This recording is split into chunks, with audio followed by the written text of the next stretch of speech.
तुम्ही पाहत आहात MCN न्यूज मराठी।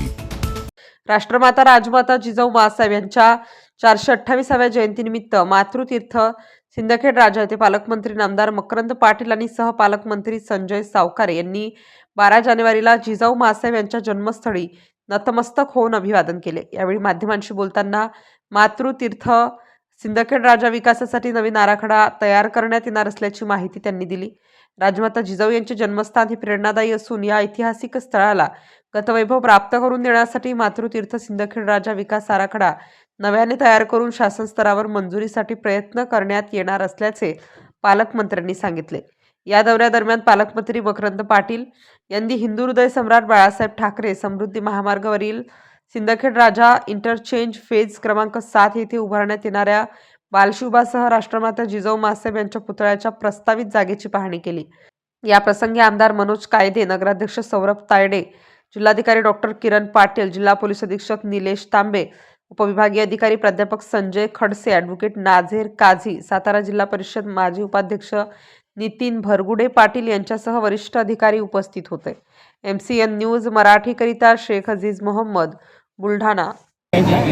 राजमाता मा जिजाऊ साहेबांचा जन्मोत्सवाचा दिवस आणि हा दिवस संपूर्ण देशभर राज्यभर अतिशय उत्साहाच्या आणि आनंदाच्या आणि मंगलमय वातावरणामध्ये हा सोहळा पार पडतोय।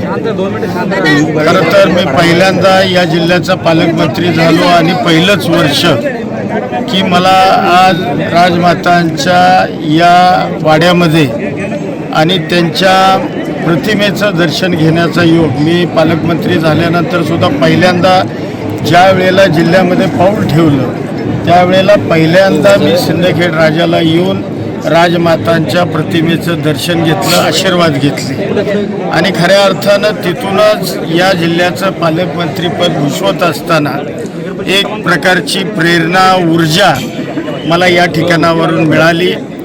आज मी पालकमंत्री झालेलं असताना पहिलेच वर्ष जयंतीचं होतंय आणि मी माझं ते कर्तव्य समजलो की आपण काही करून जन्मोत्सवाच्या कार्यक्रमाला गेलं पाहिजे, कारण ज्या राजमाता जिजाऊंनी शिवबांना घडवलं, शिवाजी महाराजांना, आणि आपण बघितलं या राज्याची म्हणजे खऱ्या अर्थानं स्वराज्य निर्माण छत्रपती शिवाजी महाराजांनी केलं।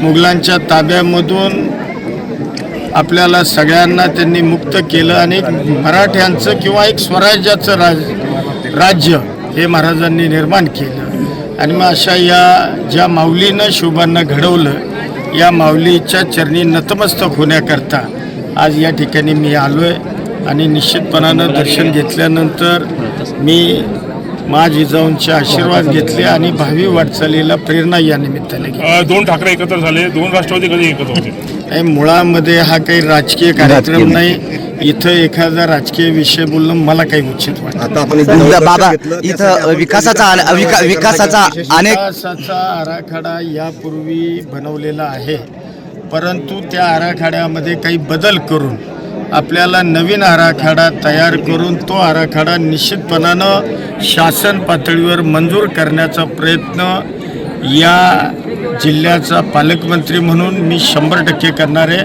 हा विश्वास आपल्या मनात काय करणार, म्हणजे काय करायला पाहिजे इथं? नाही, आता जे पूर्वीचं आता प्रतापगड जिथं शिवाजी महाराजांचं पहिलं युद्ध झालं तो प्रतापगड सुद्धा माझ्या विधानसभेच्या मतदारसंघात आहे। प्रतापगडला तब्बल 122 कोटी रुपये मी मंजूर केले। त्या ठिकाणी जे पूर्वी महाराजांची सदर असेल, महाराजांच्या ज्या सगळे एकूण जे तिथं असणारे इन्फ्रास्ट्रक्चर हे पुन्हा आम्ही त्या ठिकाणी उभं करतोय। तशाच पद्धतीनं हा वाडा, या वाड्यातलं असणारं एकूण पूर्वीचं जे काही पूर्वीच्या लेखकांनी जे काही लिहिलेलं आहे वाड्याचं एकूण वैभव, ते वैभव पुन्हा प्रत्यक्ष उभं करण्याचं काम हे तुम्हाला मला सगळ्यांना करावं लागेल। आपल्याकडून बऱ्याच अपेक्षा आहे मातृत्व जनतेला की जसं की पंढरपूरच्या धर्तीवर या ठिकाणी मुख्यमंत्र्यांच्या हस्ते पूजा व्हायला पाहिजेत, इथं जिजाऊंचं जन्मस्थळ राष्ट्रीय स्मारक म्हणून घोषित झालं पाहिजेत, या अनुषंगानं आपण काय करणार?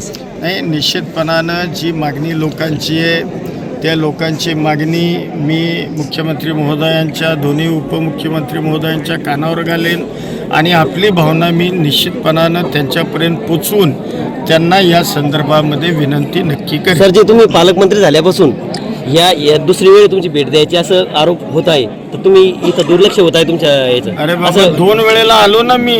सगळ्यात जास्त तुम्ही मागचं, मला काही कुणावर नावं ठेवायची नाही, तुम्ही मागच्या लोकांचं बघा. मी सारखा येतोय जिल्ह्यामध्ये तर आहेच. आता इथं 2 वेळा आलो. पहिल्यांदा मी जिल्ह्यामध्ये पाऊल ठेवलं तर सिंदखेड राजमातांचं दर्शन घेऊनच मी पुढं जिल्ह्यात वाटचाल केली. दुर्लक्ष होत आहे असं म्हणणं आहे, आरोप होत आता आहे. कोण काय म्हणतंय, विरोधक बोलत असतील, मला काही त्यांना उत्तर द्यायची कारण नाही. मी माझ्या कामात